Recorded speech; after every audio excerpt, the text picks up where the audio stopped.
Good morning, everyone. This is Cup of Faith for August the 14th. If you're joining us, wherever you're joining us, welcome to Cup of Faith, August the 14th. My name is Ruth Ellen Wallace, and I'm the Church Administrator here at Church of God. And we're so happy to have you join us. We'll wait a few minutes here to see who else joins us, but please join this video and share this video whenever you have a chance. So I want to talk today about your story and mentorship and the relay race of life and different things like that. So have you ever reflected on the symbolism of relay races? So there's like 4 or 5 people who'll be running and they pass the baton to the next person. And you kind of wonder, like, what's the point of having people in a relay? Why can't one person just run the race? But obviously the answer is the endurance of the team is greater than the one person running the race alone, even though it takes a great deal of concentration. To focus while you're running so fast. You're focusing on passing the baton and keeping the momentum going, and the person has to hold it and catch it in a certain way. And if you ever watch the science behind how they actually have to pass the baton in a certain way, otherwise they could end up losing the race or dropping the baton, or someone can get hurt. So passing the baton is an actual strategic, concentration, focus type of a moment in the relay race when someone's passing the baton to the next person. And you kind of wonder, why do they even do that? Because it takes so much effort on top of running and keeping your speed up. But obviously it makes the team's endurance and the length that they can run as a team greater than the one person can do alone. And that's so key to running the race of life, because the Bible talks about the race of life that we run as like a race, a marathon. So endurance is the key here. But one person or one of our lifespans is just a drop in the bucket. So to have this sense of passing the baton to the next generation actually increases our endurance for God's kingdom and for God's glory. And so I really believe that the concentration that's put into sharing your story with someone else, sharing and passing the baton to the next person, and really encouraging someone else in the faith who's younger than you is really worth the effort. And that's what I'm going to talk about today, is the importance of mentorship. So I love the idea of mentorship and how one person can bring along someone who's younger in the faith and really bring them along and pass the baton to them, if you will. So each Christian's life is like running a race, and endurance is the key rather than speed, right? And yet in light of eternity, each one of our lifespans is like a drop in the bucket. So mentorship is like discipleship, only it's more personal. So it's the mature Christian taking the time to invest in someone younger in the faith through sharing your story of how God worked in your life and demonstrating key kingdom truths in the way that you live. So it's like being a spiritual parent to someone. So we consider, when we're teaching someone, we're instructing someone, we're giving a lot of content out there on the web, and even now in Cup of Faith, we're giving a lot of content. People can take in this content, and yet being a parent to someone is a lot different than teaching, right? I like to say that teachers pass on what they know, but parents or mothers or fathers pass on who they are. Isn't that true? So being a spiritual parent in the kingdom is like investing in someone by sharing your story with them, sharing the pitfalls, sharing the successes, sharing the ways God opened doors in your life, sharing the ways that God came through in miraculous ways, in ways that only you know was a miracle, something that a door opened in favor for you that you totally could not have opened on your own, or a situation happened that it was totally out of your control and God intervened and rescued the situation, and you just want to give God all the glory for that. These stories that we have in our life that we often forget about once they happen need to be returned to the surface, and we need to tell these stories to the next generation and to those around us to bring empowerment, to bring inspiration, and to bring breakthrough in other people's lives, because God is a God of miracles, and he wants to do this in many people's lives, not just in yours, and he wants to work through your story in the life of other people. So the Apostle Paul says in 1 Corinthians 4:15, and I love this verse, "Even if you had 10,000 teachers in Christ, you do not have many fathers, for in Christ Jesus I became your father through the gospel. Therefore I urge you to imitate me," he says. And later on in 1 Corinthians he says, "Imitate me as I imitate Christ." So there's this strange picture of Paul actually saying to the Corinthian church, imitate me as I imitate Christ. And we don't really talk about this too much. We want to talk about, be like Jesus, and yet as leaders, as mentors, as people who are mature in faith, and we've walked through lots of stuff with the Lord, and he's brought us through so many victories, there's something to be said on the other side to say, imitate me as I walk in victory in this area, as I imitate Christ, because we're close in this area, because I've experienced breakthrough, I've experienced so many things the Lord has taught me and brought me along in a certain area of my life. It could be multiple areas, or it could just be one area that you want to be able to bring power to someone else by sharing your story. So maybe you don't feel qualified to mentor someone. Maybe you're still struggling through many areas of your life, and we all are. We all have things that we're still struggling with, and the Lord is walking with us in this process, right? But you can still share your story. You can still share moments and things that have happened that the Lord has really been so faithful to you and really has brought a great deal of victory and breakthrough and just closeness, intimacy, things you've learned about the Lord, things you've learned about through reading His Word that has really ministered to your heart and really brought a revelation of light to your heart, and just, wow, God, you're so good. Even just those moments, to be able to take the intentional time and share those with someone else who's younger in the faith, or a friend or a family member who just is really struggling, or just put it out there, put it on your Facebook page or whatever, just to say, hey, this is what God did in my life, and I want to just encourage someone today, because I know someone out there is really needing to hear this right now. Just being intentional and sharing your story, sharing something that the Lord has done as an encouragement, as a testimony, as a method of breaking through for someone else. It's so powerful, and it will be so worth the effort just to take that time to think and process through those things, and to really, and to be intentional and to speak those out.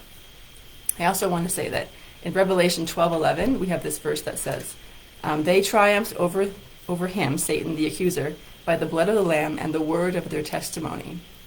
So this Sunday, Pastor Jeremy's preaching about Satan and learning about his character and how he can be so deceptive, and as the accuser and as the lion looking around who he might devour, and how we can overcome him through resisting him.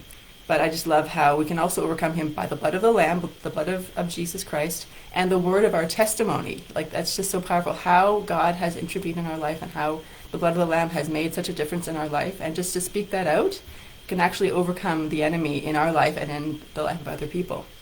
So it all comes down to how we think about ourselves, our stories, and in God's kingdom plan. If we endure a season of suffering, grief, or pain with very little support, and then we come through that, and then we hear of someone else down the road who's going through that same situation in their life, what is our reaction to that? Do we just ignore them, thinking, well, they need to go through the same pain and suffering all alone like I did, and that justifies my pain? Or do you just have such a deep sense of empathy, saying, oh, I feel what it's like to be like, I want to help you, I want to support you, I want to make your situation better than I had to go through, because I had to go through something that was very lonely, very disorienting, and I had no support, and it was very difficult, and the Lord met me in that season. But if you're going through the same thing, let me help you. Let me share some of the pitfalls. Let me share some of the trial and error I had to go through, and make your journey easier. And that's just the heart behind mentoring. It's so easy and natural if you have that heart mindset of wanting to help someone who's going through something that you have gone through in your life. So I also want to share in my story. So 8 years ago this month, after a prolonged season with no answers, I was diagnosed with celiac disease. So it was 8 years ago this month. The diagnosis itself was a huge blessing, because I had such a prolonged season of just no answers to my health crisis and my symptoms that I was having and what I was eating. I didn't know what I was doing wrong, and I was just getting sicker and sicker and sicker. And finally, I was diagnosed with celiac, which was such a huge blessing in itself. But even so, I had no support going forward. I didn't have any resources. I didn't have any direction. I didn't have any support of any kind of how to walk this very complex journey of digestive health. And so many years and years of trial and error as I navigated the very complex world of food chemistry and digestive health. So it was such an awful time, because I didn't have any support. I didn't have the tools that I needed. But now, 8 years later, when I hear of someone who's newly diagnosed as celiac, I immediately feel such a deep sense of empathy and overwhelm, because I can feel that overwhelm and empathy that they are feeling. I want to step in and help them.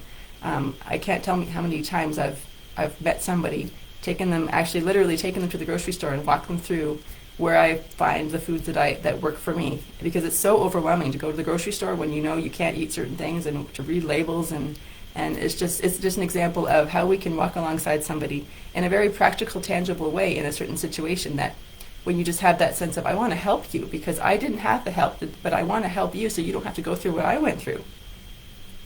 So mentoring can be that simple, just meeting with somebody on a regular basis, helping them through a situation that you have been through, and you just feel but the Lord is calling you to help this person in this season, in this area, because you have been through that season. But I just want to help to encourage you to be intentional in looking for those people, putting your story out there, and someone can come out of the word work and say, I'm going through that as well. Can you help me? And you can just walk alongside them. And it can be such a powerful and practical tool. And also it's so important to take the time to recollect his faithfulness in your life. So maybe you don't remember all the times when the Lord's done things, but take the time to stop and think and review your life and think about, oh yeah, God did this and God did that. And actually just that practice of doing that is so encouraging to yourself. I just love Psalm 77, 11 and 12 says, I will remember the deeds of the Lord. Yes, I remember your miracles of long ago. I will consider all your works and meditate on all your mighty deeds. So this song was written in a really low period of Israel's history when God wasn't really moving very much. I think they might have been in exile during this time. But someone writing this song is in deep depression, deep grief. They're in exile.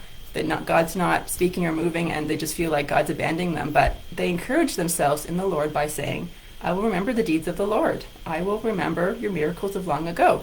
And he goes on to talk about how God parted the Red Sea and coming through Egypt, which would have been like centuries before this. But for them to remember that, and that encouraged their heart to know that God and his character and how much his love and his power for his people really encouraged this writer and the nation of Israel to get through a very, very dark season in their life, in their history. So I encourage you to remember the deeds of the Lord and consider his works and his miracles, and to write them out and then have them kind of in the forefront of your mind. If you meet someone or you want to share something with somebody, it's right there, just the way that God has moved in your life, and you can be able to encourage someone on the spot with something that they need to hear that day, and it's so powerful.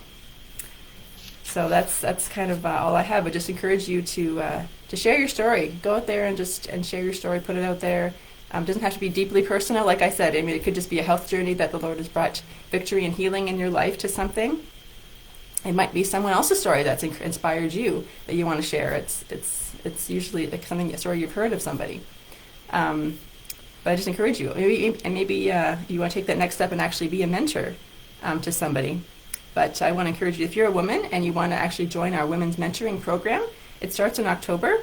And if you want to go on our church app, you go on our church app here and you click Connect at the bottom. The third one down is the Women to Women Mentoring program registration, and it starts in October to March. And we pair an older woman who wants to mentor a younger woman, and we bring in a younger woman. We pair you based on your profiles that you complete when you click register. And it's just you kind of meet weekly on your own, and you just go through the pace that you both want to set together. But it's just more of an intentional process of just meeting with someone else who has similar needs and hurts and life story, but someone who's younger and you want to bring them alongside. If you feel called to mentor someone in that way, feel free to fill out our mentoring program. We'll be in touch with you directly to pair you with someone who's younger. Or maybe you're someone who's younger and you really want to mentor this season. You really want to take that intentional step and say, yeah, I want to meet with someone regularly who's older and who can speak into my life in many different ways. I'm just so hungry. I want to learn more about this Christian life and how to live more victorious life in that way. So please go on that, click Connect at the bottom, and you should see the Women to Women Mentoring Program registration link right there. So thanks so much for watching today. I just want to say a few announcements. If you know where our campus is here on 401 Trinity Lane, if you go just down the street, you come to Phil Sigelkol's house, and he's having a yard sale there today, Friday, from 2 to 8, and then tomorrow, Saturday, from 8 to 2. And it's in support of the Mexico mission trip that the IBC Student Association is putting on. So I just wanted to put that in your radar. Please come support Phil and the Mexico trip. That's a yard sale going on right now. Come find some great stuff. He's got all kinds of stuff donated there. And great. And then please join us for church this Sunday. Pastor Jeremy speaking on 1 Peter 5, 8 to 11. We're also celebrating communion together, and we'd love to have you join us, whether it's in person or online. And we love you guys so much. Pastor Larry is away. He's traveling right now as we speak, driving to Winnipeg to minister to the churches there. And we're so happy to have you join us on this stream. But please pray for Pastor Larry and give him God would give him journeying mercies. And God bless you as well as you share this video and share your story. God bless.